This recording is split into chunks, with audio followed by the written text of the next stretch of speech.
Gulf దేశం గజ గజ వణికిపోతుంది. ఎందుకు అంటే నిన్న జరిగిన దాడి కని విని ఎరిగిన రీతిలో జరిగింది. ఇజ్రాయెల్, అమెరికా, ఇరాన్ మీద కావచ్చు, ఇరాన్ గల్ఫ్ దేశాల మీద కావచ్చు, పశ్చిమాసియా తగలబడిపోతుందనడానికి నిన్న ఒక పర్యాయ పదంగా మారిపోయింది. హార్మోజ్ జలసంధిలో ఏం జరుగుతుందో అర్థం కాక ప్రపంచ దేశాలన్నీ కూడా వణికిపోతున్నాయి. హార్మోజ్ జలసంధిలో ఇప్పటి వరకు ఇరాన్ ఏదో ఒక విధంగా మిగతా దేశాల నౌకలు అది ఇది రిక్వెస్ట్ చేస్తే పంపించే పరిస్థితి, కానీ నిన్నటి నుంచి మాత్రం ఆ పరిస్థితి లేదు. ఇరాన్లో ఉన్నటువంటి సౌత్ పార్స్ మీద జరిగినటువంటి దాడికి ఇరాన్ రగిలిపోయింది, వణికిపోయింది. అందుకే గల్ఫ్ దేశాల మీద కూడా అలాగే దాడి చేసింది.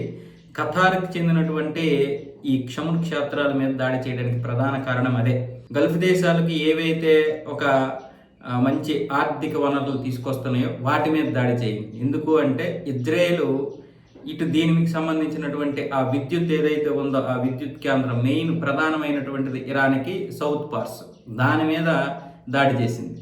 ఈ ఖతారు ఇరాన్ కలిసి ఇవి నిర్మించుకున్నాయి. ఖతార్లో ఉన్నటువంటిది ఉత్తర పార్సు, ఇదేమొచ్చేసి సౌత్ పార్స్. సో ఈ రెండు దేశాలకి అవి చాలా ప్రధానమైనటువంటిది. దాంతో ఇజ్రాయేల్ దీని మీద దాడి చేసింది, ఇరాన్ మీద. ఇరాన్ ఏం చేసిందంటే వాళ్ళ మీద దాడి చేసింది. మొత్తానికి అన్నీ తగలబడిపోతున్నాయి. ఇప్పుడు ఈ దేశానికి చుట్టుకుంది. మన దేశంలో కూడా దగ్గర 13 లక్షల కోట్ల రూపాయలు ఆవిరైపోయాయి షేర్ మార్కెట్. ఇది కాకుండా అనేక మంది మదుపరులు బయటికి వెళ్ళిపోయారు. 1,00,000 కోట్ల రూపాయలు బయటికి తీసుకుని వెళ్ళిపోయారు మదుపరులందరూ, విదేశీ మదుపరులందరూ కూడా బయటికి వెళ్ళిపోయారు. ఏ విధంగా చూసినా నిఫ్టీ కిందకి పడిపోతా ఉంది. ఇక అన్ని దేశాలకి చుట్టేసాయి. మిగతా దేశాలన్నీ కూడా గజగజ వణికిపోతున్నాయి. ఎందుకంటే హార్మోజ్ జలసంధి నుంచే ప్రపంచానికి కావాల్సిన 20% చమురు లేదా ఖతర్ నుంచి కూడా గ్యాస్ వెళ్తుంది. గ్యాస్ అయితే మనకి అంటే ఎల్పిజి, సిఎన్జి ఇవన్నీ కూడా 50% అక్కడి నుంచే వస్తుంది భారత్కి. సో అన్ని విధాలుగా ఈ యుద్ధం ఒక పెద్ద తీవ్ర అగాధాన్ని సృష్టించేస్తుంది.